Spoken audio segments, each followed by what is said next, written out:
parler aujourd'hui, donc fake news, post-vérité, la pensée critique face au néo-obscurantisme. On ne va pas commencer par une explication de concept sur ce que c'est que la fake news, la post-vérité, parce que ça a déjà été assez bien explicité lors du festival, par exemple, avec la projection du documentaire Une Fair Game. Donc, ça va surtout avoir un rôle illustratif, les fake news, et voir surtout comment ça nous amène à la pensée critique qui permet de déployer un certain nombre d'outils, justement, pour mettre un peu d'ordre dans cette post-vérité. Alors, on va commencer par une fake news assez célèbre, que vous avez sans doute vu passer. C'était une fake news lancée par le site Breitbart, qui, en gros, présentait, alors c'est à gauche, comment est-ce que le résultat de l'élection des États-Unis, et il présentait en gros que, en rouge, c'était Trump, et en bleu, c'était Clinton. Et donc, on voyait les États-Unis présentés de manière totalement inondée de rouge, et donc, ça paraissait évident que Trump, la victoire de Trump était parfaitement légitime et qu'il dominait l'ensemble du territoire américain. Ça a fait un assez gros tollé aux États-Unis. Et donc, ils ont été très rapidement obligés de corriger cette carte qui était vraisemblablement fausse. Donc, ils l'ont corrigée et ils ont mis à droite une carte un peu plus vraisemblable de la réalité du vote, donc bleu Clinton et rouge Trump.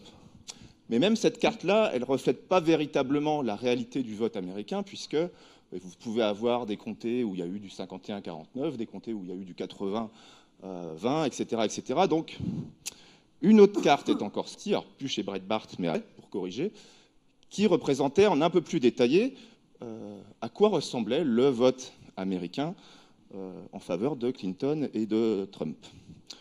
On voit que ça se détaille un peu plus, mais même cette carte qu'on présente ici, qui se veut déjà un peu plus réaliste. Déjà, elle est un petit peu biaisée, parce que pour qui connaît le système électoral américain, il y a ce qui s'appelle le winner take all. Donc en fait, si vous avez 51 dans un État, vous prenez tous les grands électeurs. Donc ça veut dire que si dans un État, les sondages annoncent 80% Clinton, 20% Trump, les électeurs de Trump ne se déplaceront pas. Et inversement. Donc il y a des taux d'abstention plus forts selon les États, de toute façon, où il n'y a pas d'enjeu. Donc il y a déjà ce biais, et en plus, ce qu'on sait moins, c'est qu'il y a des endroits des États-Unis où il n'y a personne. Donc, qui ne devraient pas être colorés ni en bleu ni en rouge.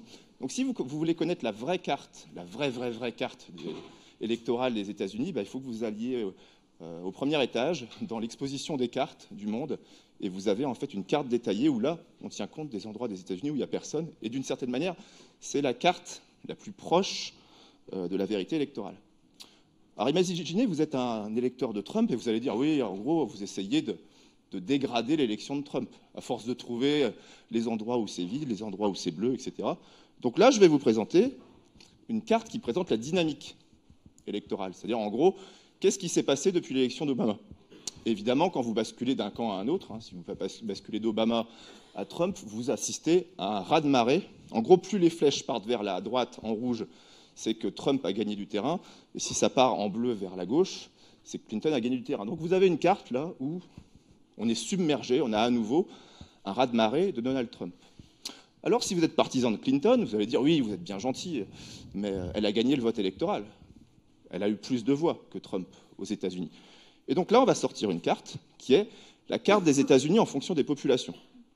Et là, on voit effectivement tout d'un coup que le bleu domine, évidemment, parce que Clinton, en fait, a cartonné dans les grosses villes et Trump est apparu d'une certaine manière comme le candidat des campagnes. Donc on pourrait dire que la réalité électorale américaine, c'est celle-là. C'est ce cartogramme qui représente le vote, entre guillemets, populaire, c'est-à-dire une voix, une personne, et chacun pèse pareil dans la carte.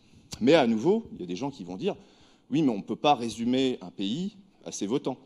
Surtout dans un festival de géopolitique, on va dire, non, mais un pays, c'est des territoires, c'est des frontières, c'est des États. Donc, quelle est la vraie vérité? Eh bien, il y en a qui s'en sont approchés, ils ont créé une représentation des États-Unis en 3D, où il y a à la fois, donc, on respecte les frontières, les comtés, etc., et on représente le vote populaire. Et donc, on a cette magnifique carte des États-Unis qui permet de se promener. Alors, on peut zoomer, on peut changer l'angle, etc.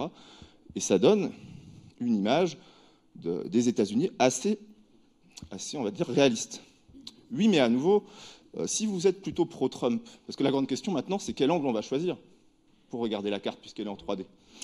Bah, si vous êtes plutôt pro-Trump, vous allez la regarder comme ça, et vous allez dire, bah oui, c'est évident, c'est Trump qui a gagné, il est parfaitement légitime pour diriger les États-Unis. Et puis, si vous êtes pro-Clinton, alors là, c'est là que ça devient dangereux. Hop, voilà. Si vous regardez les États-Unis depuis la côte Est, oh bah là, c'est évident que Hillary Clinton domine les États-Unis. En gros, si on veut caricaturer, Trump, c'est le candidat des types qui sont dans les campagnes et dans les champs. Mais regardez, Hillary Clinton est la candidate urbaine des villes, etc. Et vu sous cet angle, évidemment, les États-Unis deviennent magnifiquement bleus, hein, avec Clinton qui a gagné. Donc comment est-ce qu'on fait, à partir des mêmes données, pour choisir le bon angle? Eh bien, l'angle, en fait, il dépend de nos croyances. C'est-à-dire que c'est notre croyance à vouloir voir que Trump a gagné ou de vouloir voir que Clinton a gagné qui va nous orienter vers telle ou telle vision de l'Amérique. Et le problème, ces croyances, il peut y en avoir des bonnes, mais il peut aussi y en avoir des mauvaises. Et surtout, il va y avoir des personnes qui vont exploiter, qui vont s'appuyer sur ces croyances pour manipuler les populations, par exemple avec des fake news, mais pour aussi peut-être entretenir les populations dans une certaine forme d'ignorance. Et c'est justement ce rôle de tenir compte et de lutter contre certaines croyances qu'on a inventé, entre guillemets, la pensée critique, et ça va être le sujet d'aujourd'hui. Comment la pensée critique a été amenée à traiter cette problématique des croyances et à lutter contre d'autres qui vont exploiter ces croyances. Donc, ça va être le sujet d'aujourd'hui. Alors, le premier intervenant sera Thomas Durand, de La Tronchambier, qui va essayer de répondre à la question que tout le monde se pose depuis le début du festival. Donc vous verrez vite quelle est la réponse en question. Ensuite, on enchaînera avec Jean-Michel, Thomas Durand, donc de La Tronchambier et de l'association Aztec. Ensuite, on enchaînera avec Jean-Michel Abrassard qui nous présentera comment cette pensée critique, ce mouvement sceptique s'est développé aux États-Unis. Et ensuite, on fera une transition sur les méthodes utilisées. Est-ce qu'on m'entend ? Oh oui, on entend bien, t'inquiète pas. Et ensuite, on passera sur les méthodes utilisées par la pensée critique avec Christophe Michel, donc de la chaîne Hygiène Mentale, et on conclura par la nouvelle problématique finalement qui s'est imposée ces dernières années auprès des sceptiques et aux États-Unis, qui est celle des médias sociaux, donc avec Ariane Baldi, qui est la femme parfaite, puisqu'elle est politiquement correcte, parce qu'elle gère le site Simplement Correct, Politiquement Correct, mais c'est aussi une pirate. Elle est membre du parti pirate, voilà, et elle est aussi au comité de rédaction de la revue Science et Pseudosciences. Donc c'est une sceptique pirate, c'est un OGM, on va dire. Voilà, et ensuite on passera à la partie modération, question du public, qui sera gérée par Vled Taplace de La Tronchambier. Je laisse la parole donc à Thomas Durand, qui va répondre à la question que tout le monde se pose depuis le début de ce festival. Merci. Viens avec moi, je vais mettre là-bas, parce que j'ai pas totalement révisé mes slides, alors... Oui, donc je vais faire des blagues pour... Il va m'aider pour meubler. Donc la question pour cacher les choses. Qu'on se demande à entendre tout ça, c'est est-ce que les Américains sont stupides ? Évidemment, la question est stupide en soi. Mais on va voir pourquoi, parce que malgré tout, si on regarde bien, bon d'abord, on a cette image d'Épinal, du gros Américain gras avec son McDo et ses armes partout. Et de fait, ça ressemble à ça de temps en temps aussi. Donc, mais c'est un peu réducteur. Donc, on a quand même un pays avec beaucoup de créationnisme et beaucoup de climato-scepticisme. Oui. Et ça, quand on met ça par rapport au mot stupide, c'est cohérent.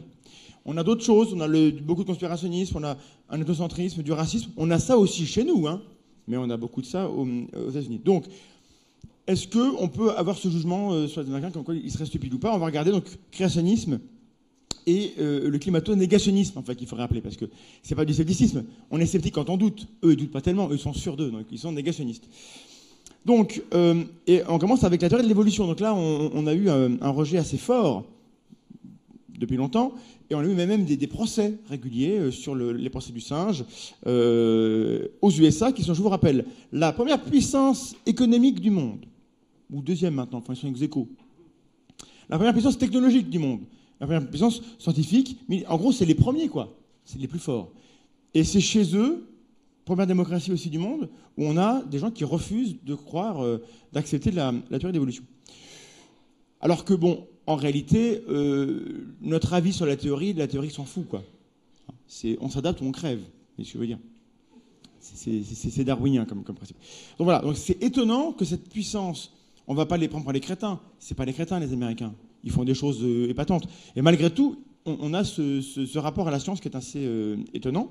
On a cette idée que le monde est là à notre service. Donc c'est un petit peu le messianisme américain. Et alors que quand on est du côté de la science, on sait que la nature est amorale. Alors amoral, j'ai rien à celle-là. Amoral, c'est pas immoral. Hein. C'est juste qu'il n'y a pas de morale dans la nature. L'être humain n'est pas spécial. Alors on est tous très beaux naturellement, mais on n'est pas spéciaux. Et le message de Darwin, c'est qu'on va disparaître. Sûrement. Voilà. Donc écœurer nous protège. Et donc ça, c'est les choses contre lesquelles on a du mal. Donc achetez mon livre. Voilà, ça, ces choses-là, c'est compliqué. Tu sais que l'intérêt que je sois sur scène, c'est que moi je dis ces choses-là. C'est beaucoup moins gênant quand moi j'en parle. Attends, vas-y. Comme voilà. ça, tu dis achetez mon livre. Voilà, achetez mon livre, le sien. Alors, je sais plus. Et donc, voilà, bon, la question c'est comment se fait-il que nous, on est des êtres moraux s'il n'y a pas un mec au-dessus qui nous dit ce qui est bien, ce qui est mal. Donc c'est la grande énigme, et la science bosse dessus, parce qu'en effet, on n'a pas de réponse toute faite. Bon. Quand on regarde le niveau d'acceptation ou de rejet, on a des graphes. Vous aimez bien les graphes en géopolitique, alors du coup j'en ai ramené. Voilà, on a 3 niveaux. Donc là, en bas, c'est ceux qui pensent qu'on est là et que c'est pas à cause de Dieu. Ils sont minoritaires, ça monte un petit peu. Et puis on a les autres, notamment les purs créationnistes qui sont là, en vert, c'est les plus forts. Hein. Voilà, ils sont à 40%. Donc on a, aux États-Unis, une majorité de gens, ou quasiment, qui rejettent totalement la théorie d'évolution. Rien que ça, c'est quand même flippant, quoi. Hein. Quand on regarde un petit peu comment ça se dispatche par rapport au niveau de religion, bah, le niveau de religiosité est un bon prédicteur de est-ce qu'on va accepter ou pas. Donc il y a une sorte d'incompatibilité, en tout cas culturelle, entre la religion telle qu'elle est pratiquée là-bas et la théorie telle qu'elle est comprise là-bas.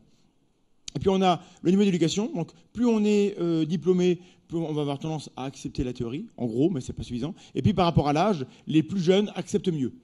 Bonne nouvelle, on pourrait dire, mais ça va. Non, maintenant il faut que les vieux meurent, quoi. Donc la question, c'est quel est le rôle de la religion dans ça? Il est hyper important. Il faudrait 3 jours de conférence pour en faire le tour. Donc on ne va pas le faire là. Mais en gros, il est important et il est nié parce que c'est pas politiquement correct. Et je rejoins Ariane qui pourrait le dire, voilà, de dire que la religion et la science ne sont pas compatibles. Or, la compatibilité, elle est bricolée, quoi. Mais quand on regarde dans les faits, dans la psychologie et dans la sociologie, la compatibilité, elle est quand même assez difficile à obtenir. Parce qu'en gros, on a les données, voilà, qui sont là. La science dit ça quand on relie les points, mais les créationnistes voient ça autrement. Donc ils négligent des points, ils en inventent d'autres, et permettent comme ça, ils croient à ce qu'ils veulent croire au départ. Et surtout, le problème qu'on a, c'est que ces gens qui veulent croire se sentent menacés et attaqués.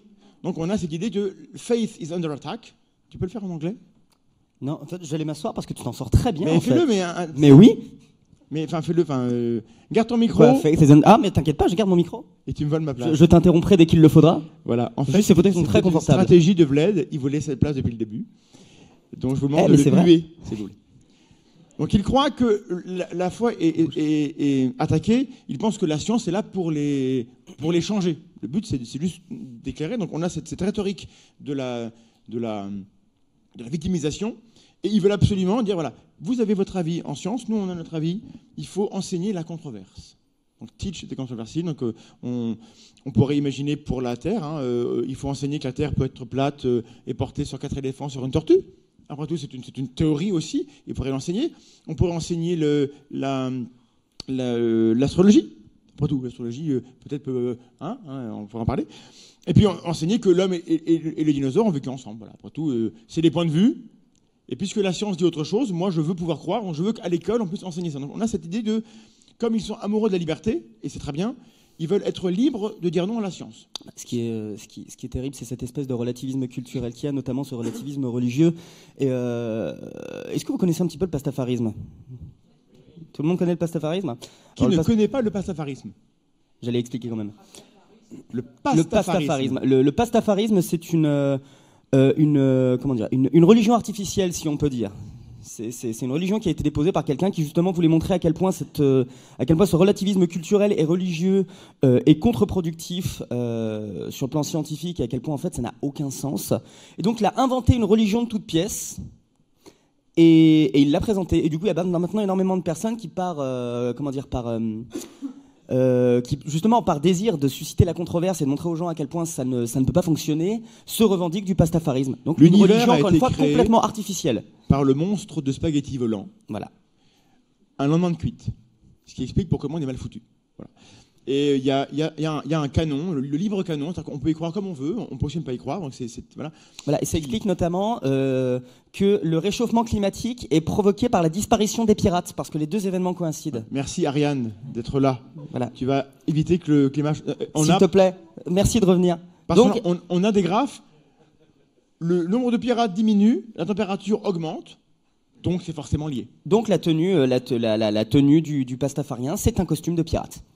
Bon, c'est un autre sujet, et donc ça a été créé aux États-Unis pour dire que les Américains ont aussi ces idées-là, quoi. Donc, et on va accélérer. Donc, évolution-création, c'est le problème. Voilà.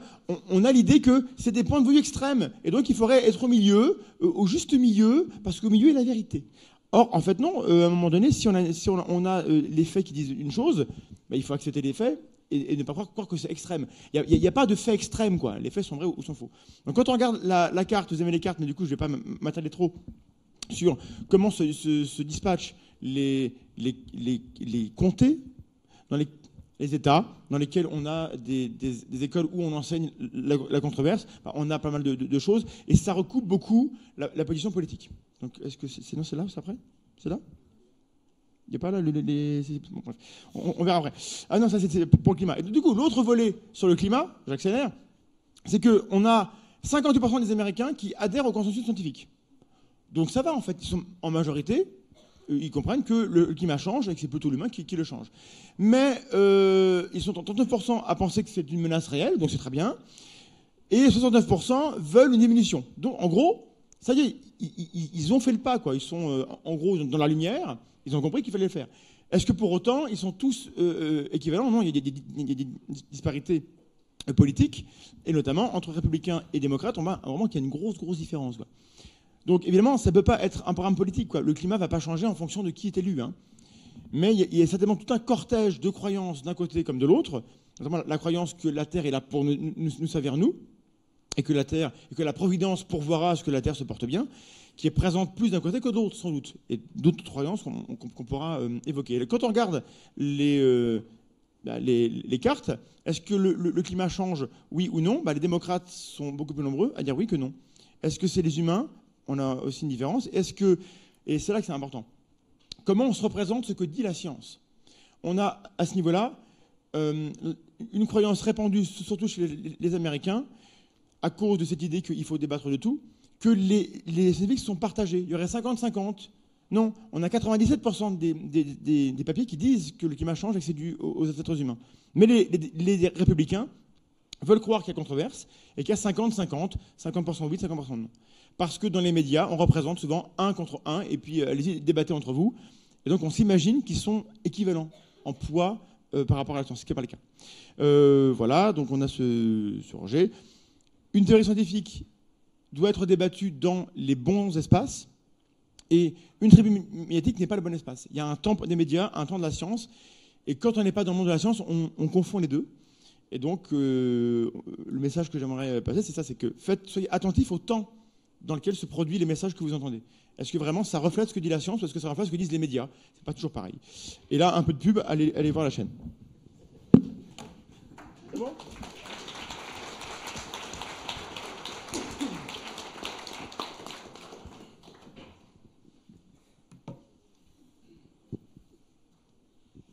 Bonjour tout le monde. Alors moi je vais vous parler brièvement du mouvement sceptique aux États-Unis par rapport à sa version francophone ou française, en tout cas qui s'appelle plutôt la zététique. Alors bon, ça consiste en quoi le mouvement sceptique? En fait c'est très divers et varié, c'est pas quelque chose de si unifié que ça. Il y a différentes missions qui ont évolué à travers le temps.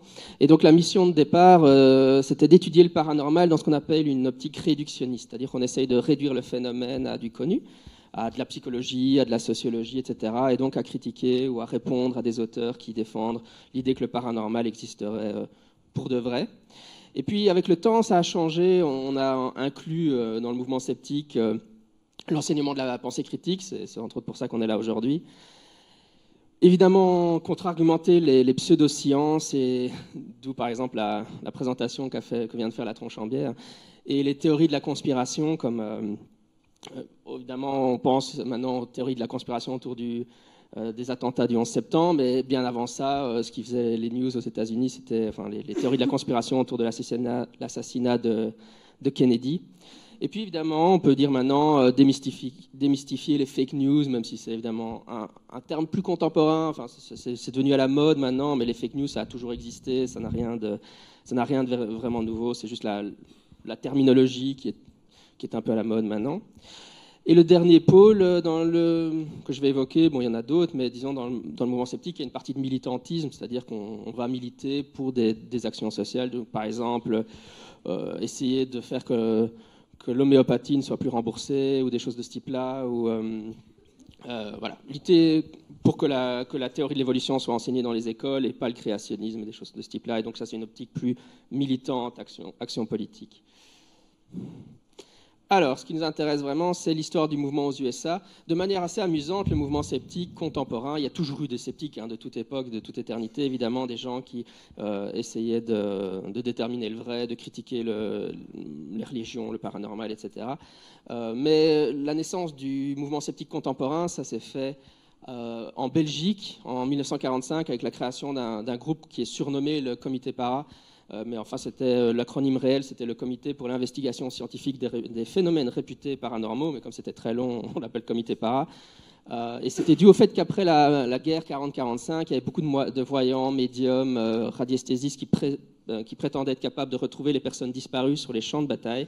Et donc, c'était une optique de protection du consommateur, d'essayer d'informer les gens que ces méthodes ne fonctionnaient pas réellement et que ces personnes, enfin les voyants, etc., profitaient de la crédulité des gens pour s'enrichir.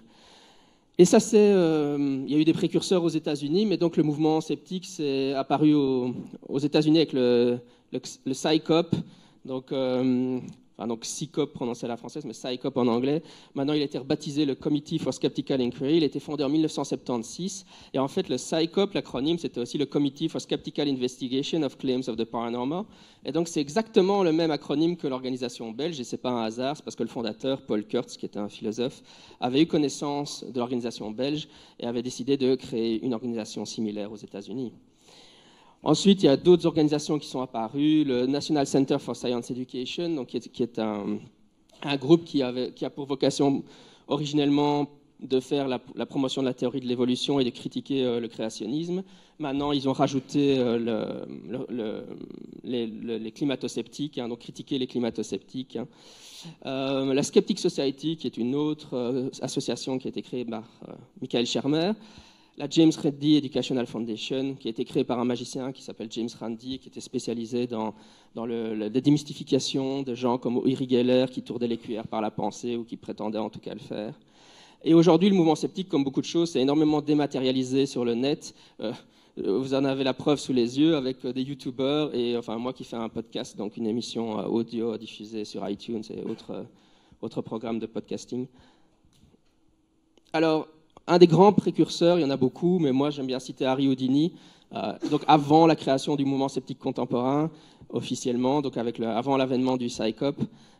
Harry Houdini, c'était un magicien, c'était un illusionniste, il était spécialisé au début de sa carrière dans le fait de s'échapper de chaînes, comme vous pouvez le voir sur les photos, ce qui était un type de magie, mais dans la deuxième partie de sa carrière, il s'est réorienté et il a publié de nombreux livres et fait de nombreuses conférences avec des démonstrations d'effets sur comment les médiums qui faisaient tourner les tables, vous avez vu dans des films, les médiums, on fait une séance et la table se met à léviter, etc.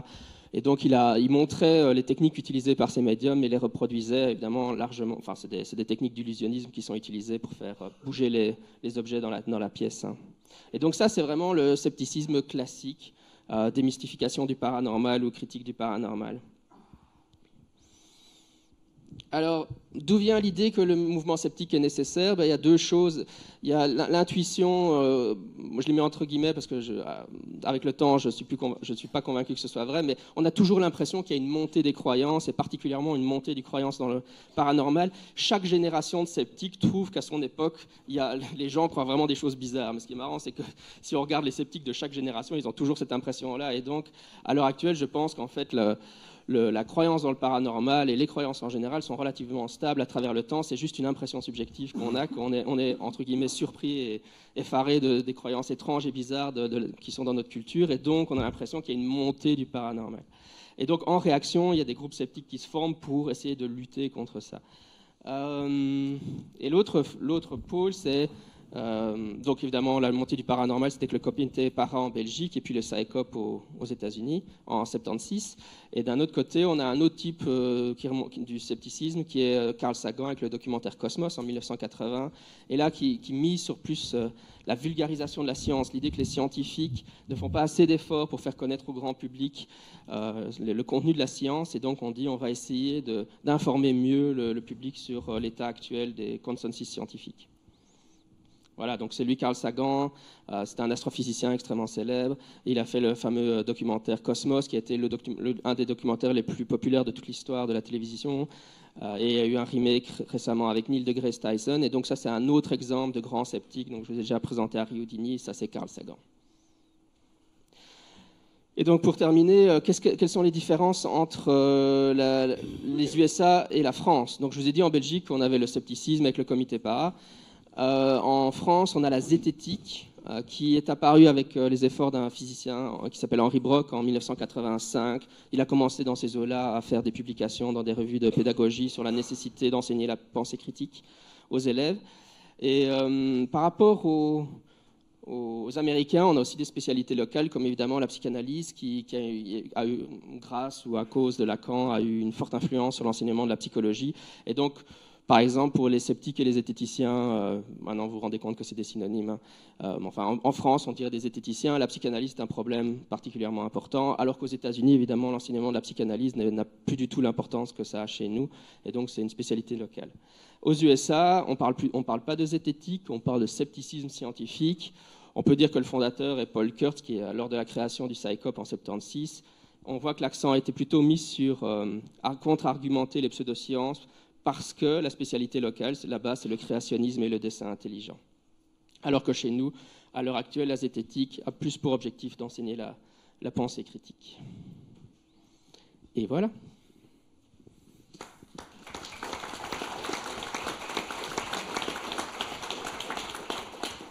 Alors, vu comme ça paraît simple. En fait, il y a les méchants croyants créationnistes qui écrivent des fake news, et les gentils sceptiques qui sont sur leur rempart et qui défendent vaillamment la science en danger.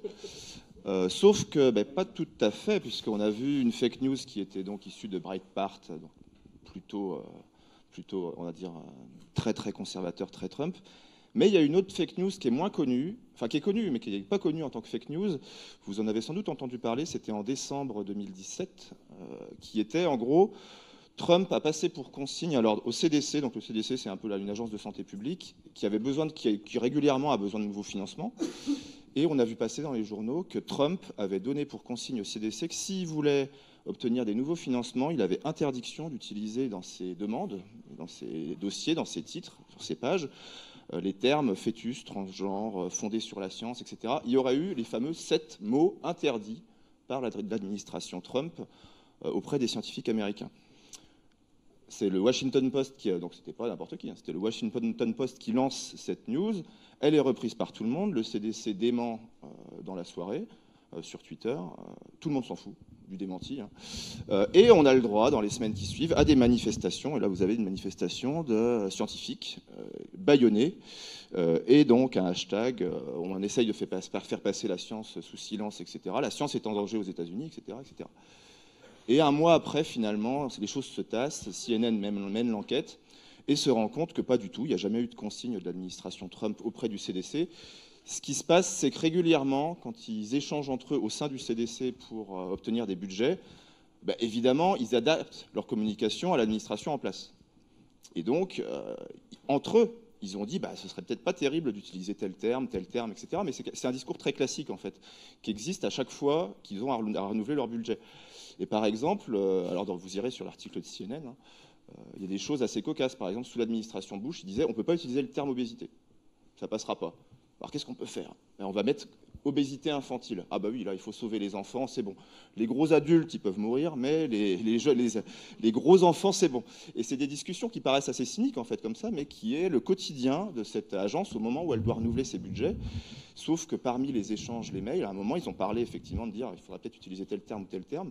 Le Washington Post a transformé ça en il y a une consigne de l'administration Trump pour ne plus utiliser, et puis pas que le CDC, pour carrément l'ensemble des scientifiques américains.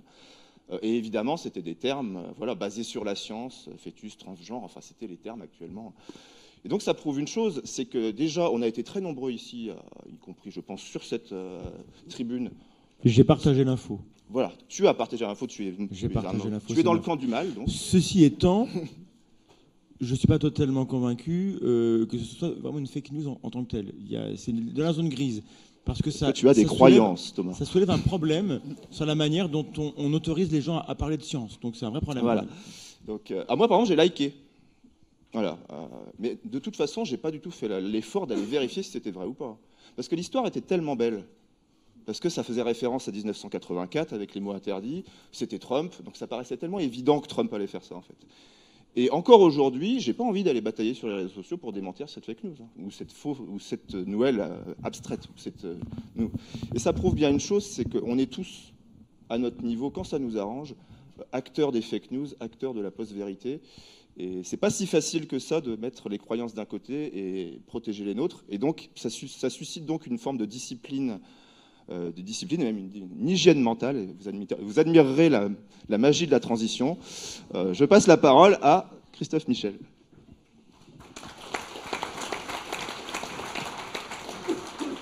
Merci Thibaut.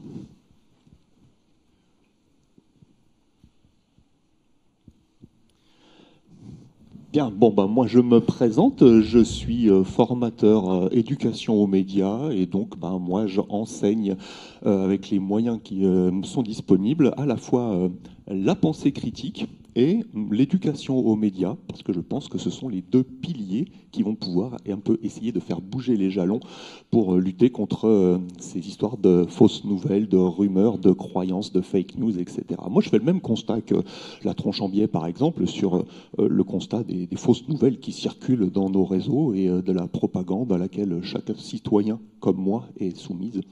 Et je me suis investi dans l'association grenobloise qui s'appelle l'Observatoire zététique, qui, comme vient de l'expliquer Jean-Michel, avait au départ pour but de juste essayer de trouver des méthodes intellectuelles pour faire le tri entre ce qui est vrai et ce qui est faux. Principalement dans les sujets du paranormal. Est-ce qu'il faut croire à l'existence des fantômes, des ovnis d'origine extraterrestre, aux monstres du Loch Ness? Et puis sur les thérapies alternatives, qu'est-ce que je dois penser de telle thérapie qui m'a l'air étonnante? Je ne sais pas moi, l'acupuncture, la médecine chinoise, l'homéopathie, etc. Et de voir est-ce que la science peut essayer de faire des protocoles pour faire des mesures. Et j'ai l'impression que cette méthode, qui est utile pour essayer de se faire une opinion basée sur des faits, trier l'info et l'intox, elle est un petit peu indépendante du sujet et elle peut très bien être aussi utilisée sur les sujets qui intéressent les gens qui sont venus ici à ce festival de géopolitique, c'est-à-dire les affirmations de tel homme politique, l'efficacité de telle mesure gouvernementale sur tel aspect de la société, le chômage, la croissance, etc.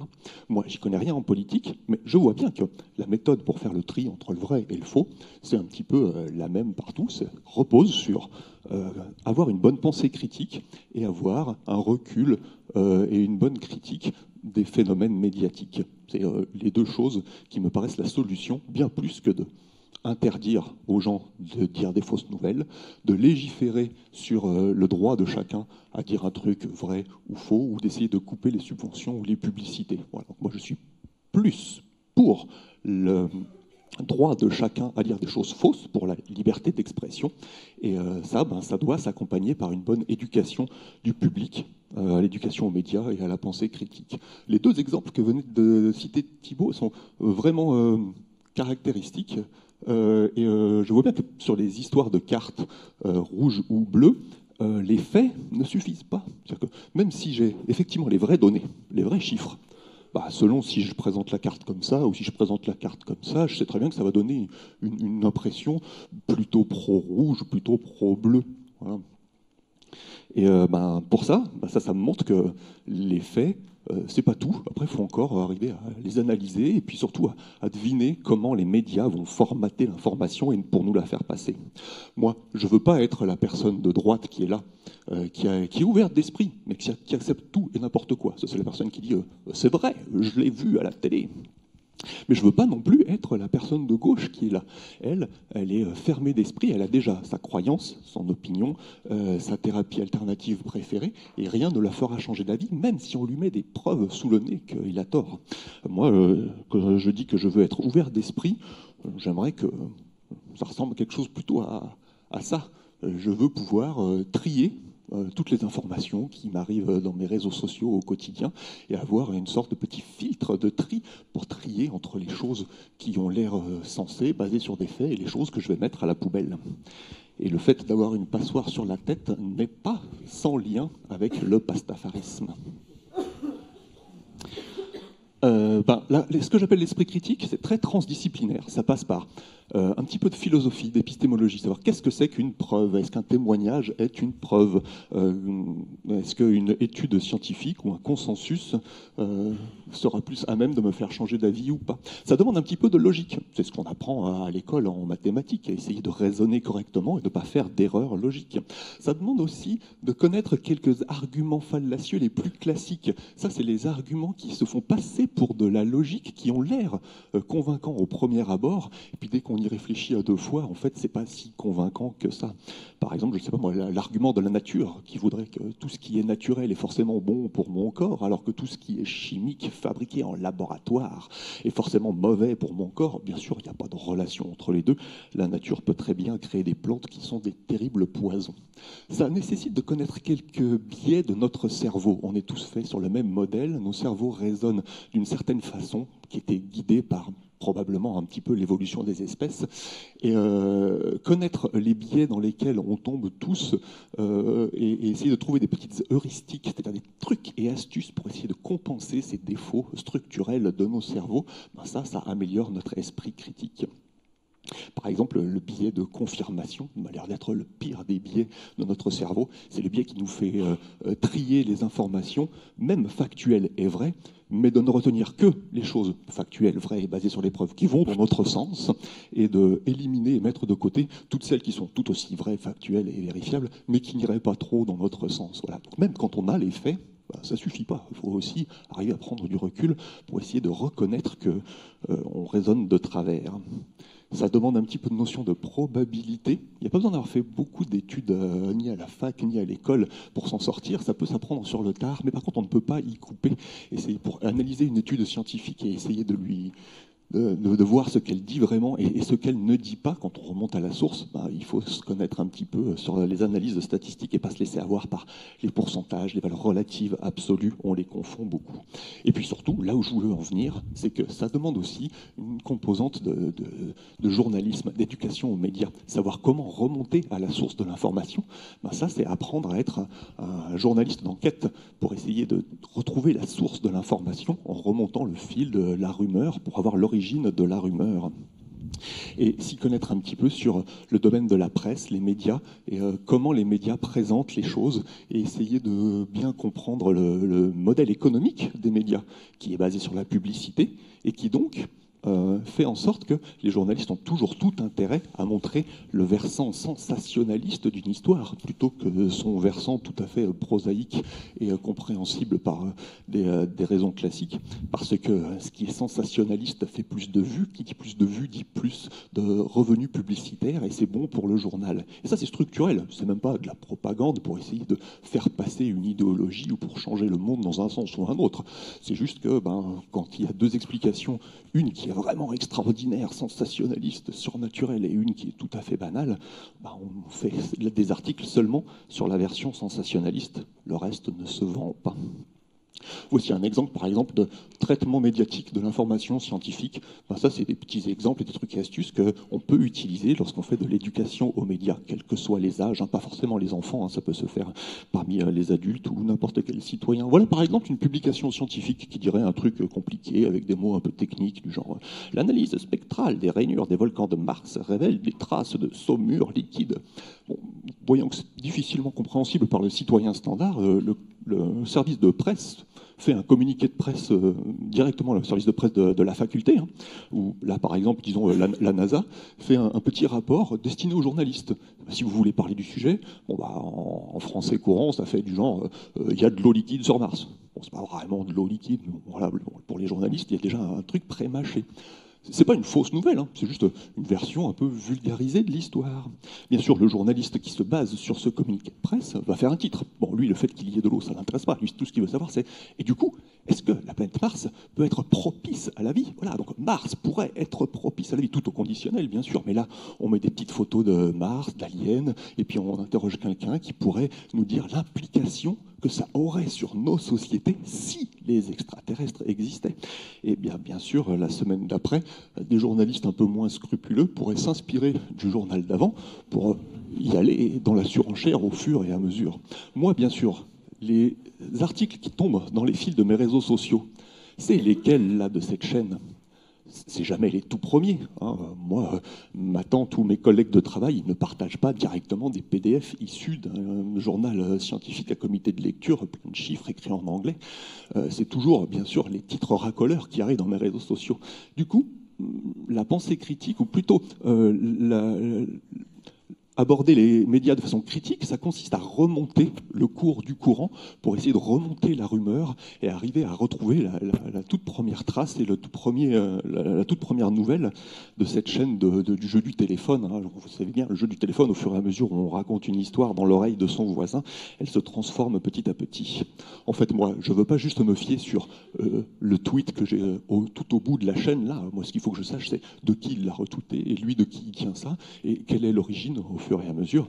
Et puis, je ne veux pas juste le premier qui l'a mis sur les réseaux sociaux. Hein. Je veux savoir de quel article ça vient. Et puis, l'article, très souvent, c'est un copier-coller d'un autre article d'un concurrent qui avait bien fait du buzz et donc beaucoup de rentrées publicitaires avec cet article.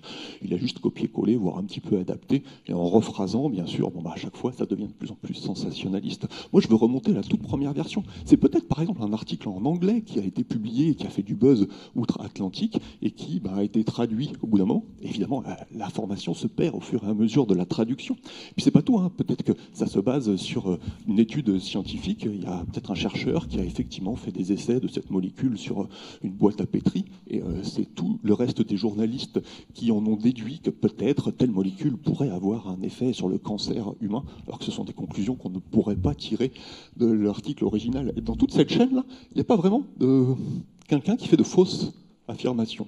Et ça, c'est quelque chose que peu de gens se rendent compte, c'est que quand il y a une fausse nouvelle qui arrive au bout de mes réseaux sociaux, il n'y a pas forcément une personne malveillante qui en est à l'origine et qui, à dessein, aurait essayé de nous tromper. Dans toute cette chaîne-là, il n'y a que des gens qui sont bienveillants, qui croient vraiment en ce qu'ils racontent. Ils font juste que redire ce qu'ils ont entendu, ils y mettent un petit peu d'eux-mêmes, ils sensationnalisent un petit peu la version de l'histoire. Et dans toute cette chaîne, il n'y a pas de méchant que je peux accuser et dire c'est vous la faute de cette fake news. C'est une sorte d'illusion des responsabilités. Et donc c'est pour ça que je pense que légiférer sur les fausses nouvelles, c'est très difficile. Tout ce qu'on peut, c'est armer les citoyens pour essayer de faire face à ça. Comprendre qu'est-ce qu'un média vertical ou un média horizontal. Voilà par exemple à quoi ressemblaient les médias à la génération précédente, quand ma grand-mère allait acheter au kiosque à journaux le journal tous les jeudis. L'information qui était écrite par le personnage du milieu là, qui faisait son article, elle a été relue, corrigée. Il y a une personne qui s'y connaît en orthographe qui a vraiment tout relu le texte. Ça a été validé par le rédacteur en chef tout en haut. Et s'il se passe quelque chose aujourd'hui à l'autre bout du monde, je ne sais pas, un tsunami ou quelque chose comme ça, l'information, elle n'arrivera dans l'oreille ou l'œil de ma grand-mère seulement la semaine d'après, une fois que ça aura été croisé, vérifié, qu'on a un petit peu de recul, que ça a été relu. Je pense qu'on n'est pas plus bête et qu'on n'est pas plus naïf qu'avant. L'être humain, il n'a pas changé. Je pense que c'est nos rapports aux médias qui ont changé. Maintenant, on a de plus en plus de médias qui sont horizontaux. C'est-à-dire qu'on est chacun créateur d'informations. N'importe qui, même ma tante qui n'y connaît rien sur le sujet, peut avoir un blog sur sur Internet, avoir une interface tout à fait professionnelle, qui a un visuel qui ressemble tout à fait à un article qu'on pourrait lire sur, je sais pas moi, Le Monde, Le Point, L'Express, etc. Et elle peut donner son avis non éclairé et son opinion sur un sujet et avoir autant d'audience, voire même plus, que l'avis d'un journaliste d'enquête qui aurait travaillé sur le sujet, qui a signé la déontologie du journalisme. Et le fait que ces médias soient maintenant horizontaux, amplifiés par la caisse de résonance des réseaux sociaux, fait que le temps de vérification de l'information est devenu très court. S'il se passe aujourd'hui maintenant un tsunami à l'autre bout du monde, eh bien, il est très probable qu'une personne locale sorte son téléphone portable, prenne la photo de la vague gigantesque venant le submerger, et avant même que la vague arrive sur la plage, l'information peut très bien avoir fait 6 fois le tour du monde sur les réseaux sociaux. Cette information, elle n'a pas été vérifiée, validée avec le recul, et je pense que ce temps entre l'événement et le moment où le citoyen que je suis exige de l'avoir directement sur son réseau, vu qu'il est très court, c'est ça qui a changé et qui fait que maintenant il y a beaucoup plus de nouvelles qui ne sont pas factuellement vérifiées. C'est juste parce qu'on ne peut pas avoir de l'info continue et de l'information vérifiée.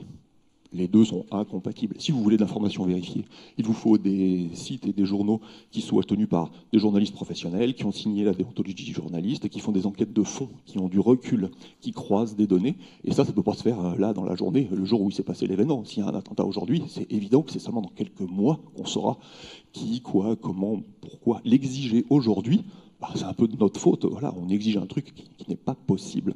Si on arrêtait d'exiger l'immédiateté de l'info, peut-être que les médias se pencheraient plus sur des sujets d'enquête plutôt que de surfer sur des vagues de buzz. Un des gros problèmes de l'éducation aux médias, c'est l'effet boomerang. En fait, à quelqu'un qui croit quelque chose d'extraordinaire, là j'ai mis par exemple, je ne sais pas moi, la croyance en l'extraterrestre ou la Terre plate, mais ça peut être une croyance dans une thérapie alternative ou un fait politique d'actualité mondiale. Comment lui faire changer d'avis? Si jamais je lui montre des contre-arguments, en lui montrant qu'il a faux, je pense que ça ne change pas grand-chose. Ça fait rarement changer d'avis une personne de lui montrer des preuves qu'il a tort. Et même au contraire, si cette croyance elle était vraiment définissante pour la personne, que c'est sa vie, c'est son métier, il est praticien d'une thérapie alternative ou il est vraiment engagé dans son parti politique, en fait, attaquer la croyance d'une personne, ça le justifie à la défendre, puisqu'il est attaqué. Donc du coup, on a juste renforcé sa militance sans le faire changer d'avis. Donc là, échec total. À vouloir diminuer la croyance d'une personne, on n'a fait que l'amplifier. Ou encore, si une personne n'avait même pas connaissance de la fake news en question, et que je lui dise, tu sais quoi, en fait, les Illuminati, ça n'existe pas. Qu'est-ce qu'il va vous répondre? Il va dire, c'est quoi un Illuminati? Et du coup, je vais être obligé de lui expliquer. Je vais être obligé de lui dire, alors il y a des gens qui disent que, alors bon, c'est faux, mais voilà, maintenant, il a appris qu'il y a controverse. Il n'avait jamais entendu parler de ce truc-là. Maintenant, il sait que tout le monde n'est pas d'accord. 50-50. Encore une fois, on a bien sûr amplifié le problème. Et là, je vous parle juste pour terminer d'un projet pédagogique d'une enseignante de la région qui, à Taninges, a mis en place un projet pédagogique avec sa classe de CM2 qui est très innovante. Et elle leur donne des cours d'éducation aux médias, de journalisme, un après-midi par semaine, toutes les semaines de l'année. Bon, c'est un volume horaire que, bien sûr, on ne peut pas reproduire dans des classes normales, mais comme classe test, ça nous permet de savoir qu'est-ce que pourrait donner un bon entraînement à ce qu'on apprend en école de journalisme. Et puis, les résultats sont extraordinaires parce que j'ai pu aller les voir à la fin de l'année et leur soumettre des nouvelles. Donc, je suis arrivé avec mon stock d'articles que j'ai piochés dans les réseaux sociaux, des trucs vrais et des trucs faux. Et je les ai enregistrés, filmés, analysés, décortiquer, vérifier, aller sur Internet, croiser les informations, utiliser les moteurs de recherche pour se faire une opinion sur lesquels des articles sont de confiance, lesquels ne sont visiblement pas de confiance. Et je leur ai montré par exemple cette photo-là qu'ils n'avaient jamais vue auparavant. Elle était très célèbre à ce moment-là parce qu'elle avait fait un grand buzz. Une personne armée d'une pelle et en caleçon serait introduite dans un stade et ça a remis en question bien sûr la sécurité dans les stades, que faisait le vigile, comment il n'a pas vu cette pelle arriver. Et aussi impressionnant que ça paraisse, dans les premières secondes où j'ai mis cette diapositive à l'écran, toute la classe s'est penchée et on pointait du doigt Là, par exemple, son pied, il repose pas sur la marche. Et puis son pied, il a l'air un peu coupé, comme s'il a été découpé sous Photoshop. Parce que oui, ils sont très aiguisés à l'utilisation des retouches d'images ou de photos. Ils savent très bien ce qu'on peut faire en trucage photo ou pas. Et puis là, par exemple, le bras de monsieur, on devrait le voir entre ses jambes, alors que là, on le voit pas. Donc, ils sont tout à fait capables de détecter quand une photo a été retouchée ou pas. Alors que même des journalistes professionnels sur des entrevues à la télé, Olivier Mazerolle, par exemple, s'était fait avoir par cette photo et avait invectivé un ministre pour lui demander des explications sur un fake évident que des élèves de CM2 ont vu tout de suite. Voilà, ce genre de projet, je pense que sans aller à un volume horaire de ce niveau, si jamais on encourage un peu plus d'éducation aux médias, en plus d'un peu d'éducation à la pensée critique, je pense que c'est la meilleure solution pour lutter contre les fausses nouvelles plutôt que d'essayer de légiférer avec des lois.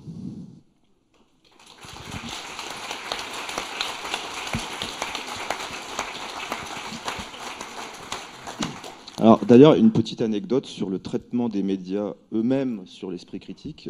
Canal+ a fait un documentaire, un reportage où il y a hygiène mentale, où il y a la Tronchambier, et le nom du reportage, c'est quand même La guerre est déclarée, quoi. C'est-à-dire que c'est maintenant la guerre entre la Tronchambier, hygiène mentale, etc., contre les ennemis, forcément, qui seraient... je ne vais pas leur faire de la pub, sinon on va être dans la controverse. Et pendant l'interview, on a eu la question 5 fois, est-ce que c'est la guerre? Est-ce que ils voulaient vraiment... Et à chaque fois, on leur a dit, non, mais c'est pas du tout notre logique, on est dans la vulgarisation, on veut expliquer les choses, mais c'était leur angle de départ. Et comme ils avaient une croyance au départ, ou en tout cas un angle pour vendre leur histoire comme ça, ils n'ont pas voulu en changer. Le truc, c'est que ça arrive très souvent, mais c'est...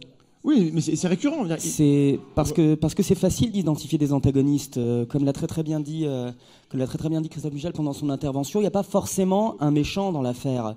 Des fois, c'est juste un problème d'éducation et une fake news peut se propager de manière très bienveillante. On rappelle très souvent qu'il y a énormément de praticiens, notamment dans les domaines de la santé, qui pratiquent des pseudomédecines et qui sont persuadés de faire du bien, qui sont persuadés d'être dans une initiative très positive.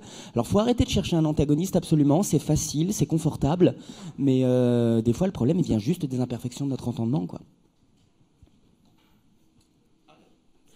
Alors, bonjour. Moi, je vais avoir une tâche très difficile de faire un peu la dernière présentation, après ces excellentes présentations. J'espère que j'arriverai à tenir le niveau.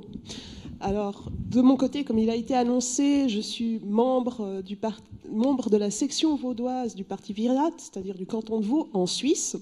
Donc, je fais aussi partie du Pirate suisse. À côté de ça, je suis aussi blogueuse. Donc, comme il a été dit, j'ai le blog Simplement ou Simply Correct. J'avais fait en 2 langues, mais en réalité, je m'exprime quand même plus souvent en français qu'en anglais.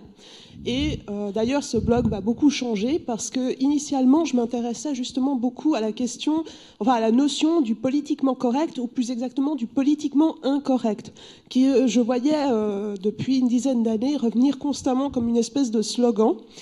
Et je me suis intéressée à ça, mais progressivement, en fait, mon blog a dévié vers tout ce qui concernait en fait les fausses rumeurs au niveau scientifique. Et là, j'ai décidé en fait de faire une nouvelle plateforme qui discutera plus spécifiquement justement de la méthode scientifique. Mon but étant d'essayer de proposer une vulgarisation des différentes applications de la méthode scientifique dans les multiples disciplines, et notamment de voir comment elle peut s'appliquer en sciences sociales versus, entre guillemets, les sciences dures ou les sciences naturelles. Alors, de mon côté, moi, je vais commencer... Alors, je vais juste prendre le truc. Voilà. Non, pardon. C'est dans l'autre sens. Voilà. Alors, moi, je vais commencer avec une très grosse lapalissade. Les réseaux sociaux ont investi tous les domaines de notre vie quotidienne, aussi bien dans le relationnel que dans le matériel. Je dis ça, c'est juste pour poser le cadre très spécifique et les limites de mon intervention qui portera justement sur la question des réseaux sociaux.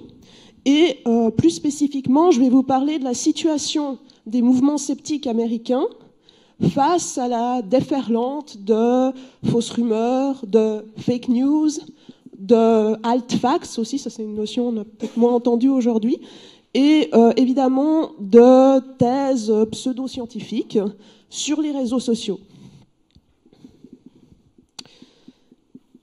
Alors, pour des raisons qui sont purement logistiques et le fait que j'aurais pas le temps,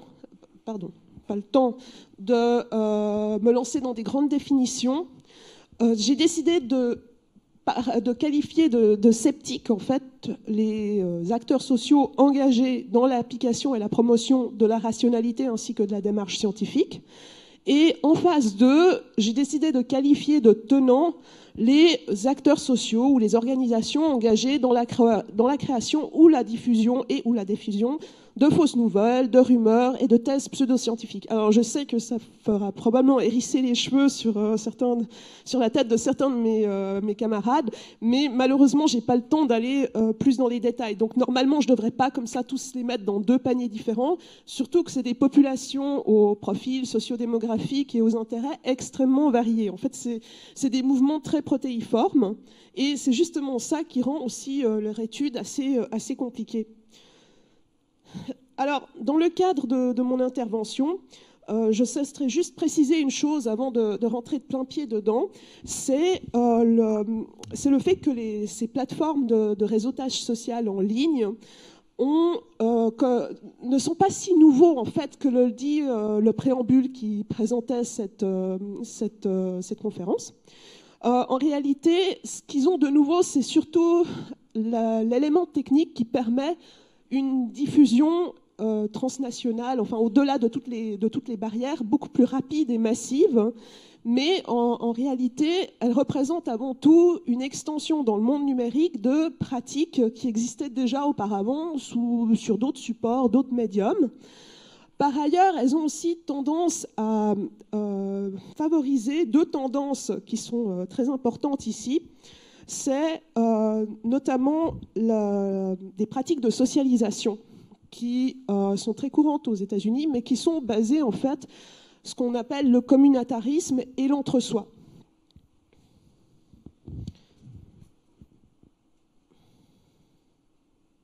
Je suis désolée, j'ai parfois un peu des blancs. Je vous demande pardon.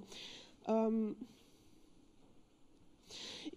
fait, c'est cette tendance en fait que les gens ont à se rassembler entre personnes qui se ressemblent, qui pose justement un des gros défis pour les sceptiques américains sur les réseaux sociaux.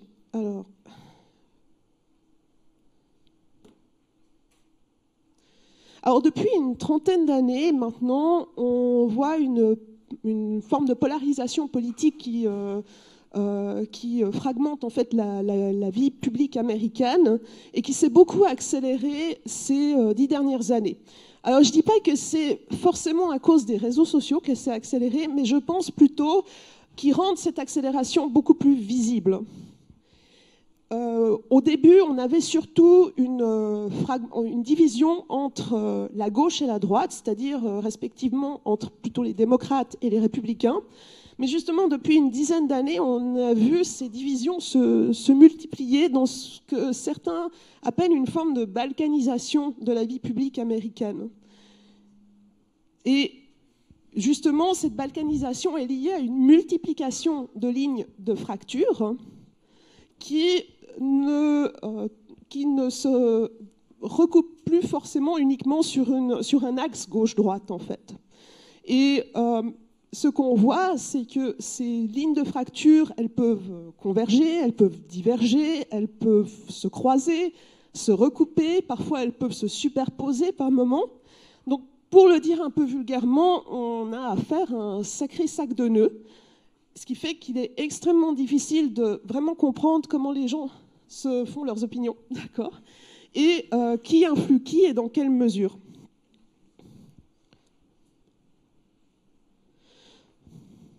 Bon, je vais passer plus rapidement.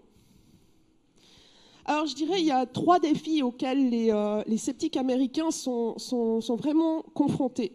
Donc, justement, le premier, c'est justement la multiplication de ces fractures idéologiques et qui sont renforcées par la logique communautaire et de l'entre-soi des réseaux sociaux.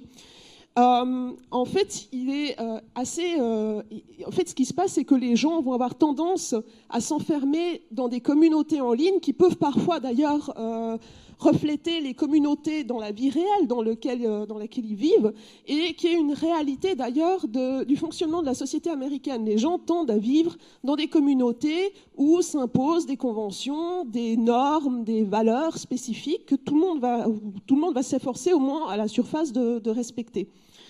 Et ce qui se passe, c'est que, du coup, avec cette logique communautaire et d'entre-soi, vous avez des gens qui peuvent se faire enfermer dans de véritables chambres d'écho et ne plus être en contact du tout avec des gens qui proposent une autre vision du monde.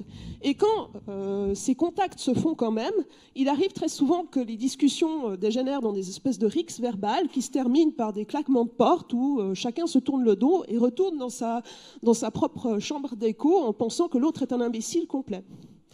Alors, il y a beaucoup de débats sur la manière de surmonter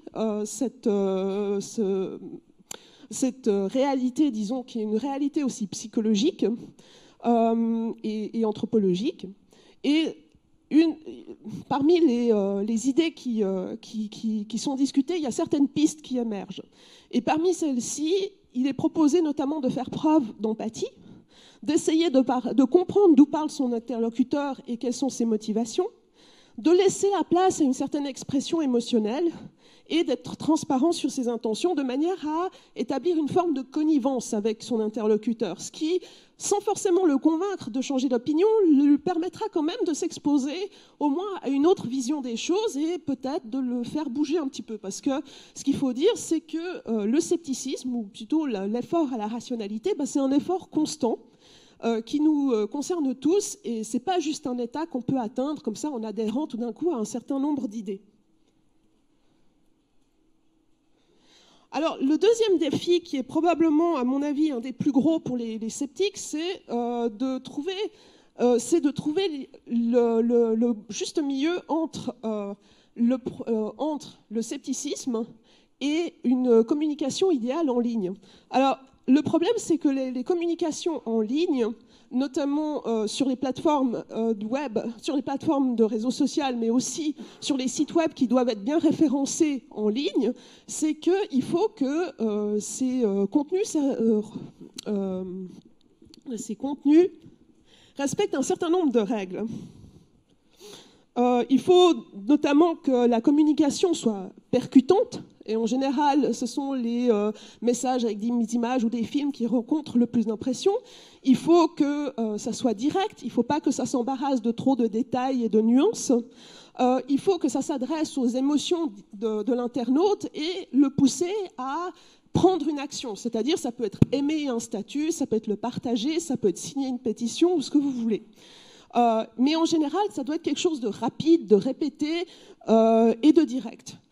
C'est exactement le contraire en fait, des exigences de la méthode scientifique et du scepticisme scientifique qui, au contraire, demande de prendre du temps, d'analyser, de faire preuve de rigueur. Et du coup, ça impose une certaine lenteur, ce qui fait que les sceptiques, ils sont un peu en train de faire le grand écart entre ces deux idéaux, en fait. Alors, bien sûr, certains pourraient être tentés de retourner contre les armes des mouvements des tenants qui, eux, au contraire, savent parfaitement utiliser ces règles pour diffuser leurs idées, mais ce serait une forme d'autodiscrédit, en fait.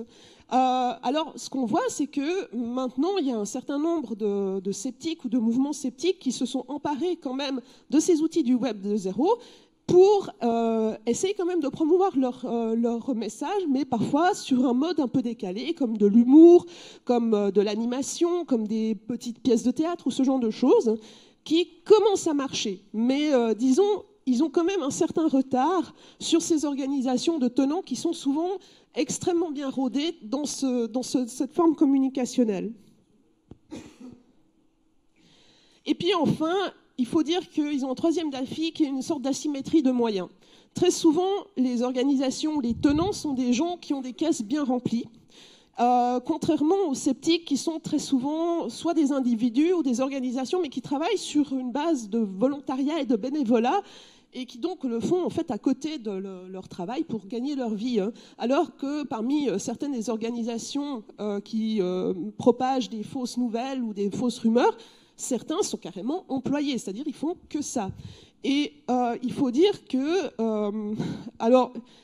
ces organisations, elles arrivent à avoir pas mal d'argent, souvent par les dons d'adhérents, par le vente de produits, par des subventions publiques, surtout sous l'ère Trump, mais aussi par une proximité avec certaines industries qui les soutiennent.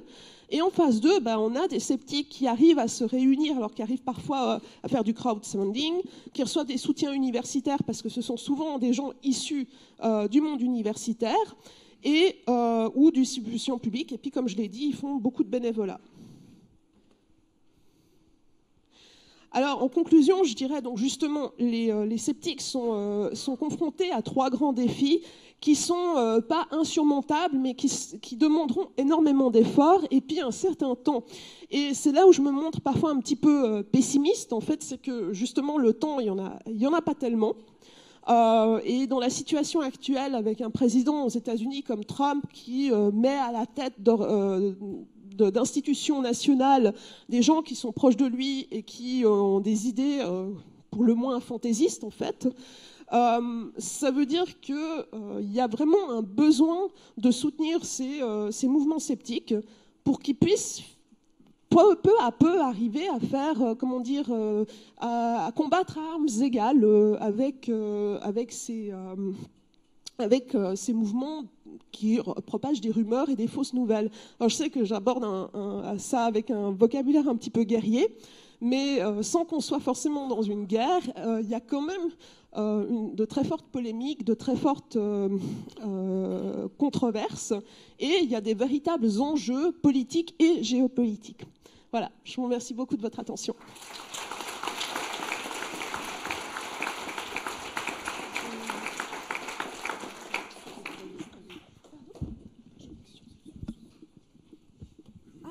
Très bien. Et du coup, il nous reste quelques minutes. Alors maintenant, il y a des micros qui vont circuler pour que vous puissiez poser des questions sur ces différentes interventions. Bonjour. Bonjour. Ça fonctionne, oui. Merci pour vos interventions qui sont toutes aussi brillantes les unes que les autres. Et on voit qu'on n'est vraiment pas dans le monde des bisounours. Moi, je me demande par rapport à toutes ces nouvelles, tout ce qui circule, les avalanches de choses qui circulent, si notre pire ennemi, ce n'est pas nous-mêmes. C'est-à-dire que quand on reçoit une nouvelle, on peut très bien l'apprendre comme elle vient, tout simplement par paresse intellectuelle. Parce que, voilà, on la reçoit, on la prend, on la gobe, on se fatigue pas trop vite. On se fatigue pas trop vite, on n'a pas envie de se fatiguer. Deuxièmement, il y a des avalanches d'informations tous les jours, donc on n'a pas le temps. On n'a pas le temps d'aller vérifier, de chercher, etc.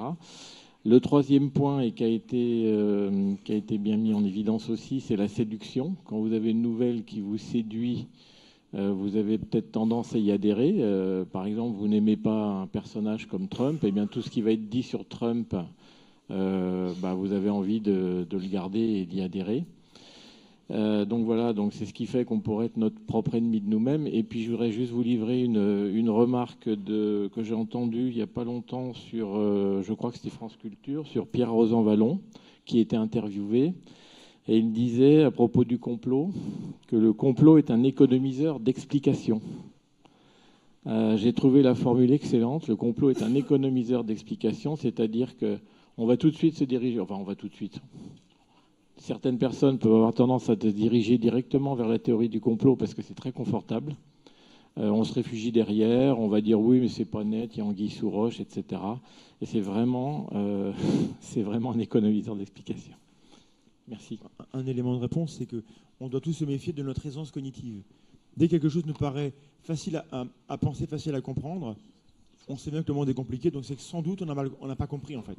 Et donc il faut peut-être faire l'examen de ce qu'on pense. Et ça vaut pour tout le monde, y compris pour nous quand on partage les infos qui parfois ne sont pas toujours à niveau.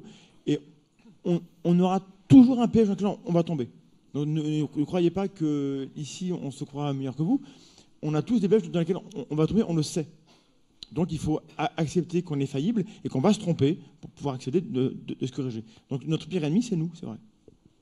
Et nous, sur scène, je ne sais pas vous, mais moi, je flippe beaucoup parce que malheureusement, et plus ça avance avec l'audience, pire c'est. Comme on enseigne l'esprit critique, on se retrouve avec une espèce de responsabilité hyper compliquée et j'ai méga peur de ce que je partage maintenant. Et j'ai doublement peur des trucs que je partage et qui vont justement aller dans mon aisance cognitive et qui vont aller dans le sens de ce en quoi je crois. Et c'est hyper compliqué. J'aime bien le terme d'économie de... Comment dire, d'économie de... Comment c'était ? Économie d'explication ? Économiseur d'explication, c'est ça. J'aime beaucoup ce terme qui est peut-être beaucoup plus facile à comprendre que le terme d'explication monocausale qu'on utilise assez souvent et qui rentre tout à fait dans cette catégorie. Mais oui, en fait, notre pire ennemi, c'est nous. C'est complètement un résumé de toutes les interventions qu'on a fait, qui ont été faites là, quoi.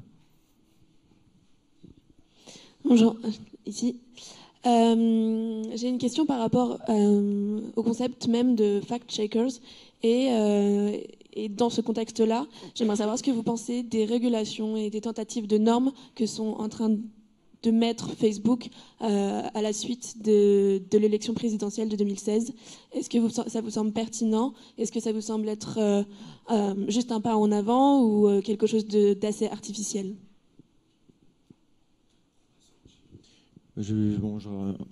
J'ai pas d'avis définitif. Je me réfugie dans mon scepticisme qui est mon école de pensée. Comme on l'a dit, le vrai enjeu, c'est dans la tête des gens. C'est pas le réseau et sa structure en elle-même qui va résoudre les choses. J'ai cru comprendre qu'en plus Facebook voulait mettre en avant les contenus partagés par les amis, ce qui va amplifier les bulles, ce qui est l'inverse de ce qu'il faut faire.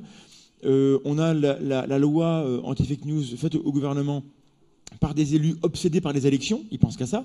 Donc ils mettent en place des stratégies de protection des élections pour éviter les influences externes.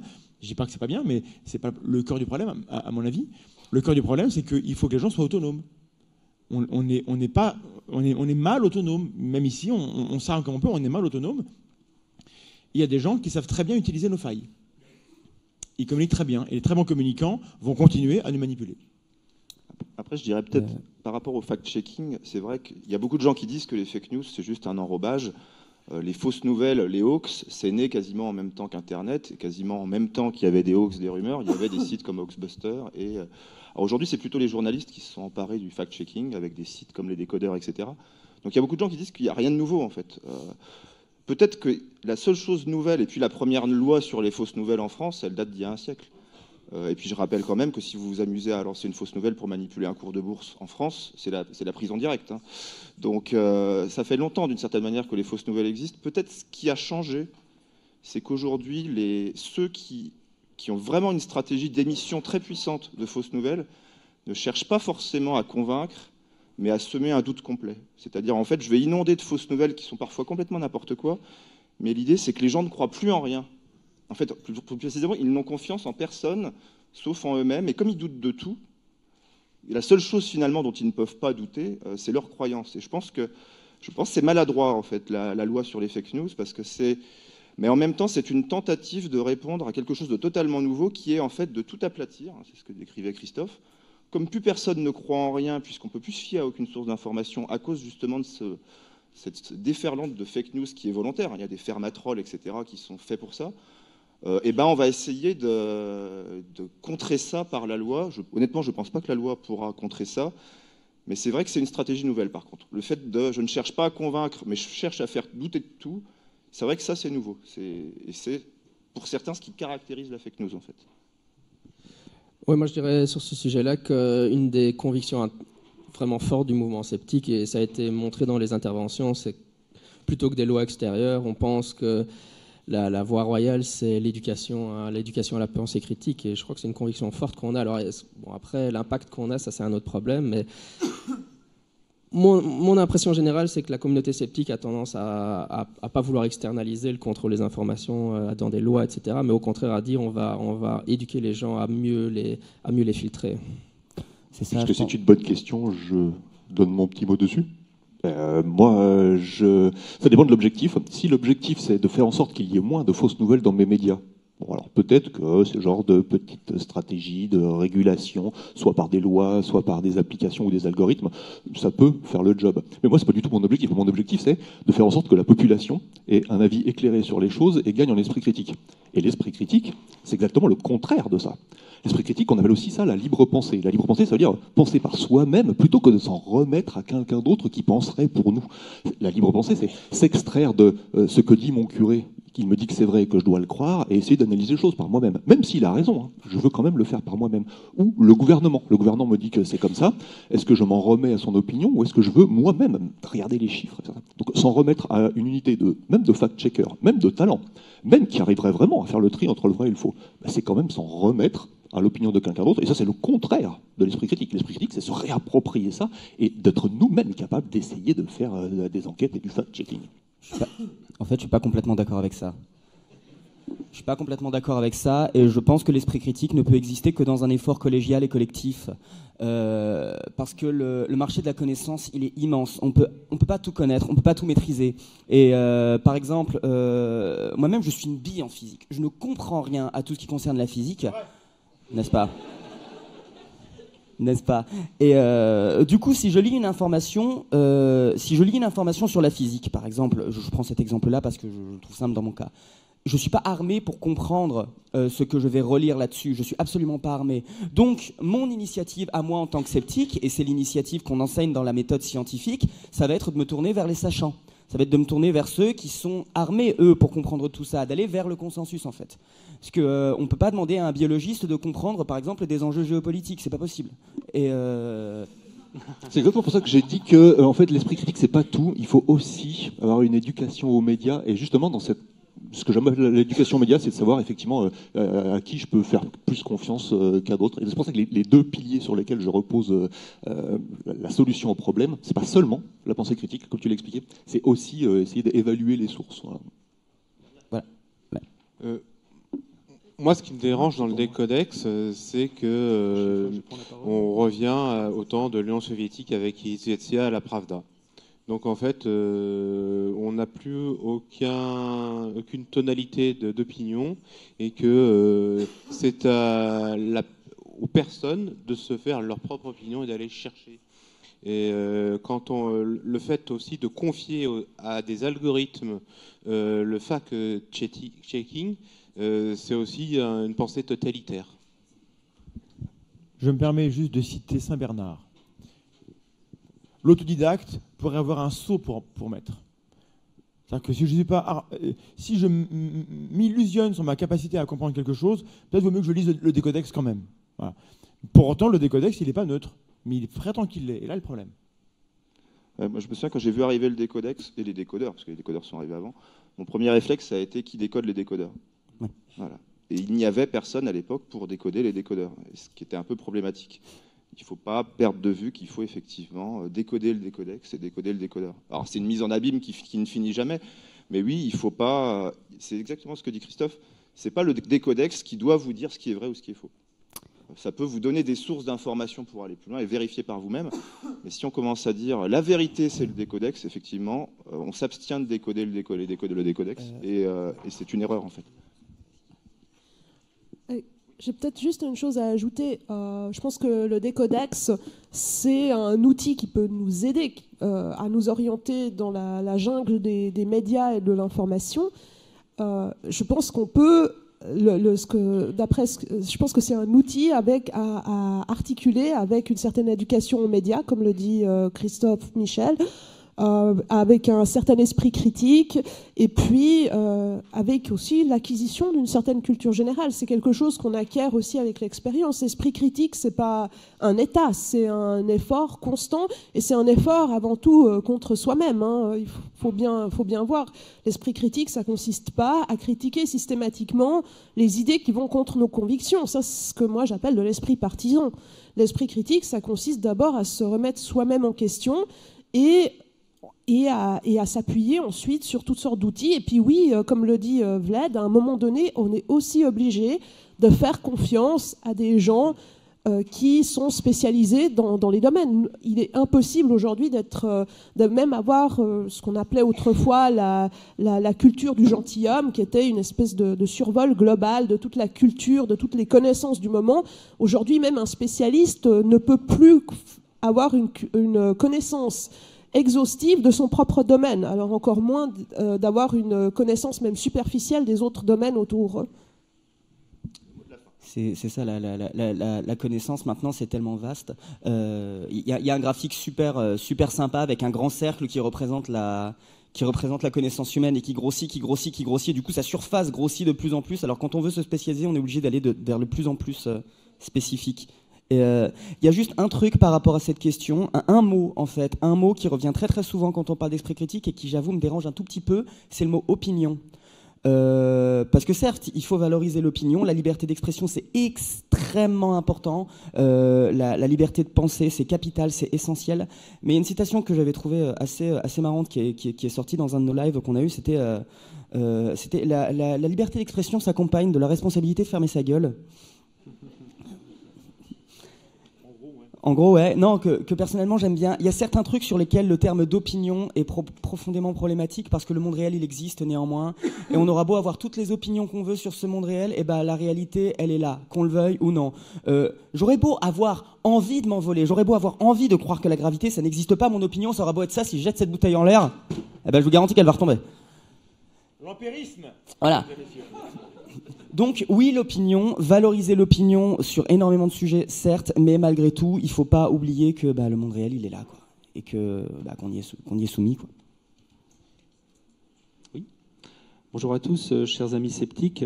Merci pour votre intervention. Je suis sceptique moi-même et de l'Observatoire zététique grenoblois, une association locale. J'aurais une question pour Ariane Beldi sur la fin de ton intervention. En fait, je suis ici. Ouais, pardon. Voilà. À propos de la vitesse de diffusion d'une fake news, de l'information, enfin d'une nouvelle, on va dire, en gardant ton classement des tenants d'un côté, et puis la diffusion de son analyse de l'autre côté, qui est en retard, on va dire. Et en fait, c'est pas la vitesse de diffusion de toute façon qui est différente, c'est la vitesse d'élaboration de l'analyse qui prend du temps, donc il y a un retard, puisque nous, on voit très bien quand on a une fake news qui est redondante, qui a déjà été communiquée, on peut y réagir tout de suite, et on réagit aussi vite que les autres. Le volume de diffusion, c'est autre chose. La question que je voulais te poser, tu as parlé du décalage, de la symétrie entre les tenants qui peuvent être financés et travailler quasiment à diffuser des nouvelles, et les sceptiques qui souvent sont bénévoles, comme on l'est la plupart du temps. À ton avis, si les sceptiques pouvaient être eux-mêmes financés dans leur travail, quel temps est-ce qu'on pourrait gagner? Est-ce que vraiment on gagnerait du temps par rapport au retard qui est le nôtre nécessairement face à une nouvelle fake news? Alors, je pense qu'on gagnerait un certain temps. Hein. De nouveau, il y a une question de nombre. Il y a aussi... je reviendrai peut-être dans un instant là-dessus, mais il faut quand même voir que quand on doit travailler 8 heures à 10 heures par jour pour gagner sa vie pendant la semaine, ça veut dire que peut-être ceux qui ont une grosse énergie, ils arrivent peut-être encore à bosser le soir et le week-end. Ceux qui ont peut-être une très grande capacité de travail arrivent peut-être à abattre beaucoup de travail en peu de temps. Mais ce n'est pas le cas de tout le monde. Donc oui, je pense que si on pouvait, par exemple, vous avez des gens pour des médias comme Breitbart News, ce sont des gens qui sont employés, ils font ça toute la journée. Et en plus de ça, ils sont constamment dedans. Hein. C'est une espèce de dynamique.